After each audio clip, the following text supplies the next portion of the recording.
Welcome back. Tonight's story is about a woman who watched a stranger sit in a gray sedan across from her office for 9 days straight, smiled through her brother's anniversary dinner, and then walked into a family kitchen with a folder of GPS coordinates no one knew she had pulled. Pour the coffee, stay close. My sister-in-law paid a man to ruin my name. I am the one who taught him how to be followed. My name is Marin Holloway. I am 43 years old.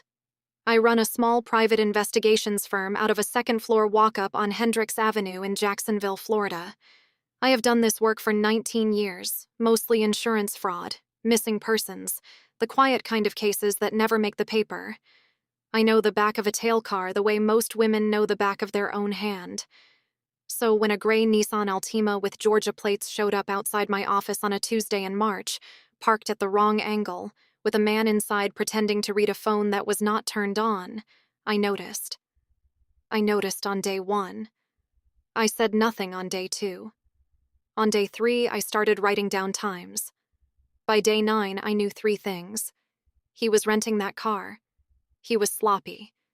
And somebody who knew exactly where I worked had hired him. I made a pot of coffee that night and sat at my kitchen table and looked at the list of people in my life who would spend money to watch me. The list was short. The first name on it broke something in my chest. If your gut already tells you who hired him, tell me in the comments. I want to see how many of us saw it from a mile away. I grew up in a house on Cordova Street where the porch light was always on and the truth was always a little bent. My mother kept a kitchen clock above the stove with a brass rim and a soft tick, and that clock was the only thing in the house that never lied. My father sold commercial roofing. My mother taught 3rd grade. My brother Wyatt was 4 years younger than me, soft-eyed, easily led, the kind of boy adults called sweet because he never made trouble for them. I was the one who made trouble for them, not real trouble. I asked questions.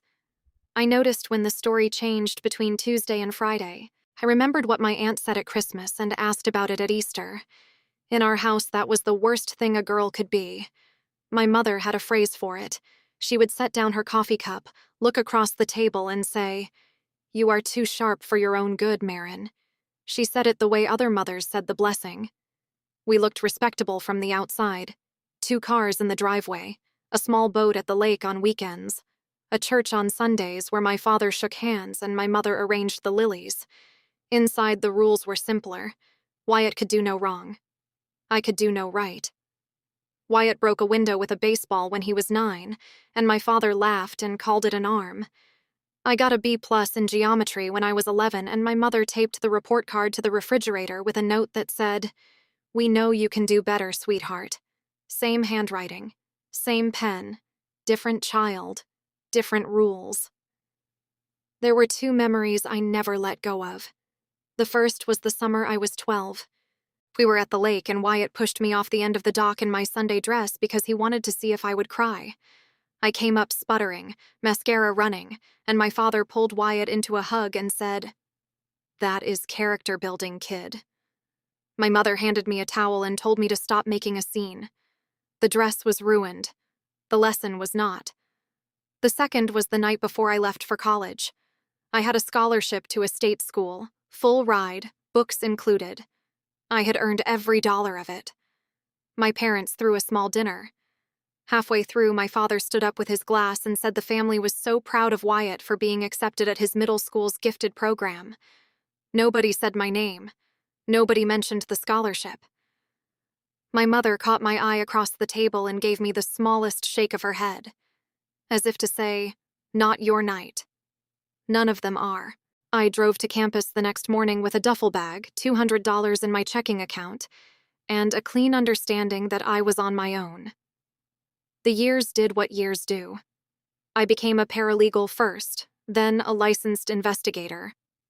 I moved to Jacksonville in 2009 and opened my own office in 2014. I built it slowly, the way you build a fire in wet wood, with patience and small breaths. Wyatt married a woman named Brielle Tate when he was 26. I drove up for the wedding because that is what sisters do. She wore a dress that cost more than my first car, and she spent the reception introducing me to her friends as Wyatt's quirky older sister, the one who chases cheating husbands for a living. I smiled. I clinked the glass. I drove home that night and slept 12 hours and did not call her again unless I had to. I should have called her more. I should have watched her. The triggering thing came in February, light and almost kind. Wyatt called me on a Sunday. He never called on Sundays. His voice was bright in that flat way that always meant somebody else was in the room listening. He said Brielle wanted to plan something for their 5-year anniversary, a family dinner, and she had asked specifically if I would come. He said Brielle wanted to start fresh with me. He said she had been thinking about how she had not been a good sister-in-law and wanted to fix it. I said yes. I said I would come. I hung up the phone and sat on my couch with my dog Roscoe on my feet and stared at the kitchen clock I had bought myself the year I moved out. Brass rim, soft tick, the same model my mother had. I did not know yet what I would find out 3 weeks later, but something in my stomach already knew. There is a tone people use right before they hurt you. It sounds like kindness wearing the wrong shoes. 3 weeks after that call, the gray Nissan Altima showed up across from my office. I want to slow down here because this is the part where everything turned. It was a Tuesday in early March. I remember because I had stopped at the bakery on Hendricks for a coffee and a slice of lemon pound cake, and I had exactly $9 in cash in my wallet because I had used the rest of my 20 to tip the woman who cleans the building. $9. I have thought about that $9 a lot since. I came up the stairs to my office at 8:14 in the morning and looked out the front window the way I do every day, because the window faces the parking lot of the dry cleaner across the street, and I like to see who is coming and going. The Nissan was parked 3 spaces from the corner, nose out, engine off. There was a man inside in a baseball cap. He was holding a phone up to his face like he was reading. The screen was black. I watched him for 40 seconds. He did not move. I sat down at my desk and wrote down the time. I wrote down the make and the plate. Then I went and made a pot of coffee. He was there again Wednesday. He was there again Thursday. On Friday, he moved to the lot behind the bagel shop, which has a better angle on my front door. On Monday, he was back across the street with a different cap. By Wednesday of the second week, I had 9 entries in a small green notebook, with times and weather and what he was wearing and which way the car was facing. 9 entries. $9 in my wallet that first day. The number kept circling me. You learn a few things in 19 years of this work. You learn that bad surveillance is loud, and loud surveillance is hired surveillance, because the good investigators are too expensive for grudge work. You learn that a rental car has a story because rental cars have GPS units bolted under the dashboard for fleet recovery, and those GPS units log every coordinate, every minute, for the entire rental period. You learn that the agencies that rent fleet cars to investigators are small and clannish, and they all owe each other favors. On the 10th day, I made one phone call. His name was Dean Castor, a man I had trained under in Tampa in 2005, who now ran a small fleet services company that supplied vehicles to 4 or 5 investigation firms across North Florida. I told him what I had: make, model, plate. The fact that the driver was sloppy and almost certainly local. I asked him if he could pull the rental agreement. He called me back the next morning at 7:09. I remember the time because I was standing at my kitchen window with a cup of coffee gone cold, watching a heron walk along the fence line, and the heron stopped when the phone rang as if it knew. Dean said the car had been rented for a 3-week block to a licensed PI out of St. Augustine named Garrett Voss. Dean said Voss had paid with a personal card and listed the case file as a domestic. Dean said something else. He said, "Marin, I pulled the GPS log. You are going to want to sit down." I sat down. The car had been to my office 12 times in 2.5 weeks. The car had also been to a small ranch house on Holly Pine Court in Mandarin 6 times in 3 weeks. Holly Pine Court. I did not need to look up the address. I had been to that address. Holly Pine Court was where my brother Wyatt and his wife Brielle lived. The car had spent 40 minutes there on a Tuesday afternoon, an hour and 15 on a Saturday, almost 2 hours on a Sunday evening. He had been going to her house to report. He had been going to her house to be paid. He had been going to her house because she was the client. I sat at my kitchen table and I did not cry. I did not call anyone. I made another pot of coffee, and I opened a new folder on my desktop and I labeled it with her name. Brielle. The cheap cinnamon smell of the candle I keep on the windowsill was the only thing in the room. The folder was the beginning of the end of her. I want to tell you what I did next, but first I want to tell you why she did it, because that is the part that took me the longest to understand. Brielle had been married to my brother for 5 years. She did not work. Wyatt did fine, but not the kind of fine that supported the lifestyle she wanted. She had been borrowing from my parents for 2 years. She had been borrowing from her own parents for longer. There was a prenup. I knew about the prenup because Wyatt had asked me 3 years earlier, very quietly, on a phone call he made from his car in a parking lot, whether I thought a prenup was a smart idea. I had said yes. I had told him to use a lawyer I trusted in Atlanta. He had listened. Brielle had signed it. The prenup said if she filed for divorce, she walked away with what she came in with, which was almost nothing. If he filed, citing adultery on her side, the same. The only way she got real money out of him was if he filed and she could counterclaim. Adultery on his side. Provable. Public. She did not have anything on him because there was nothing to have. So she decided to manufacture it. And she picked me. The sister-in-law she could not stand. The quirky older one who chases cheating husbands.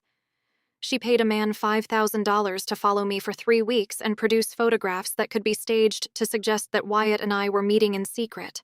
She was planning to file in April. The anniversary dinner was bait. She wanted us at the same table, at the same time, in the same restaurant, with a photographer outside. She wanted a story. I knew all of this within 48 hours of Dean's phone call because once you have a name like Garrett Voss and a card number, the rest is just patience. I sat with it for a week. I did not tell Wyatt. I did not tell my parents. I made one more phone call to an attorney named Helena Park, and I asked her one question. I asked her whether GPS logs from a rental car, pulled by the rental company in the course of its normal fleet operations, were admissible. She said yes. She said the logs belonged to the rental company, not the renter, and that no warrant was needed to share them with the person being surveilled. She said, "Maren, what do you have?" I told her. She was quiet for a long time. Then she said, "Bring me everything. If you have ever had a family member turn cruelty into a game, drop a 1 in the comments. I want to know I am not alone in this. I want to tell you about the woman I had become by then, because beat 5 of every story like this is the one nobody films. The slow part. The quiet life part. The years between the wound and the reckoning. I left my parents' house at 18 and I did not come back for holidays. I worked nights through college. I lived in a 1-bedroom in Tampa with secondhand furniture and a window that did not close all the way. I learned how to be alone without being lonely, which is a different skill than people think. I changed nothing about my name. I kept the Holloway. I wanted my work to have my own last name on it, the way other people want their children to. I built the office on Hendricks Avenue with a loan I paid back in 3 years. I met a man named Caleb Wren at a bookstore in Riverside in 2013. He is a high school history teacher. He knocks on the door of my home office before he comes in, even after 11 years together, because the first night I told him about my mother, he understood without asking why I needed that. He brings me coffee at 6:30 every morning. He has never once raised his voice to me. I adopted Roscoe from a shelter in 2017. He is a brown mutt with 1 bad ear who sleeps with his chin on my left foot when I work. He is the only living thing on earth who has never wanted anything from me except my company. I did not get rich. I got steady. I got steady the way old houses get steady, by settling into the ground over years. I kept a small green notebook on my desk for every case I worked, and I labeled the spines with the year. I had 19 of them on the shelf behind me by the spring of last year. Each one was full of license plates and times and weather and small, careful entries. That habit, that one stubborn habit, was the thing that saved me. Because when Brielle's man started showing up across the street, the notebook for that year was already open on my desk, and the very first thing I did was write him down. That notebook is the folder. In April, 4 days before the anniversary dinner, my brother Wyatt called me again, this time on a Thursday morning. His voice was thin. He said Brielle was acting strange. He said she had been spending money he did not know about. He said she had been on her phone in the garage at night, and twice he had walked in and she had hung up fast. He asked me if I thought she was cheating. I did not answer his question. I asked him a different one. I asked him whether he loved her. He was quiet for a long time. He said he did not know anymore. I told him to come to the dinner on Saturday. I told him to bring the prenup. I told him not to tell Brielle that we had spoken. I drove up to my parents' house in Atlanta on Saturday afternoon. I had a manila folder on the passenger seat. Inside the folder were 3 things: a printed GPS log from the Nissan Altima, with every visit to Holly Pine Court highlighted in yellow, a copy of the rental agreement under Garrett Voss's name, and a sworn statement from Dean Castor, notarized that Friday, confirming that the rental was a licensed PI vehicle and that Voss had identified the client as Brielle Tate Holloway when he booked it, because the small print on a domestic case rental requires a client name for liability reasons.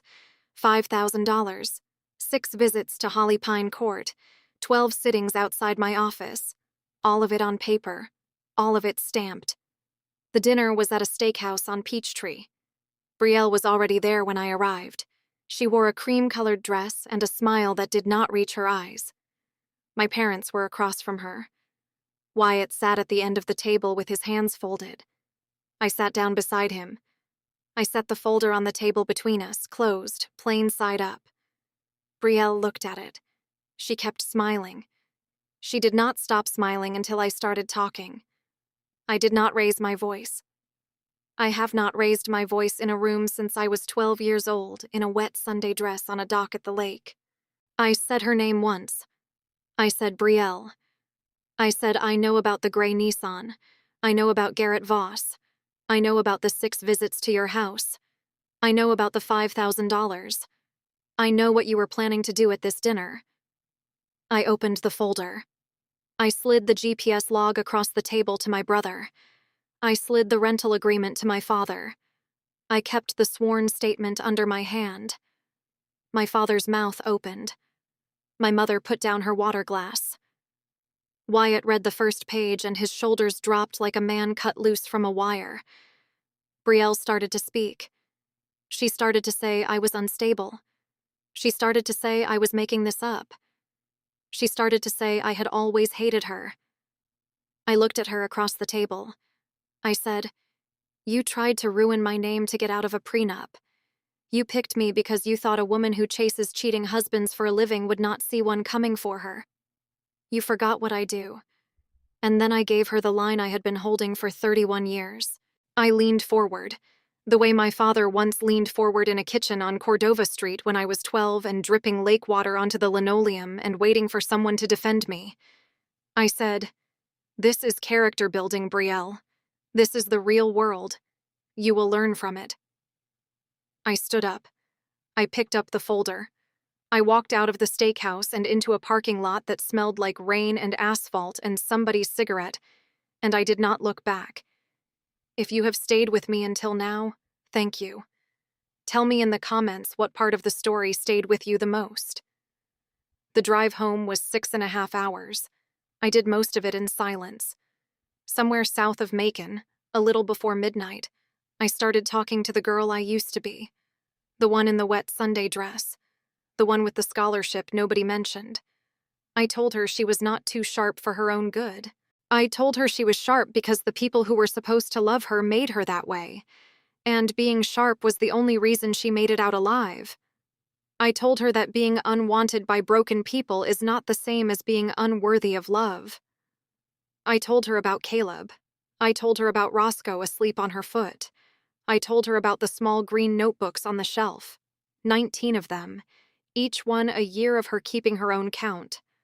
I told her the brass rim kitchen clock above her own stove ticks the same way her mother's did, but in her house nothing. It measures is a lie. I told her she did not cry on the dock, and she did not cry at the steakhouse, and she does not have to cry now. She can, if she wants to. But she does not have to. I crossed back into Jacksonville at 2:14 a.m. I left the folder on the passenger seat. Roscoe was at the door. Caleb had left the porch light on. I have done this work for 19 years. I know the back of a tail car the way most women know the back of their own hand. And I know now that the people who try hardest to make you small are the ones most afraid of what you can see.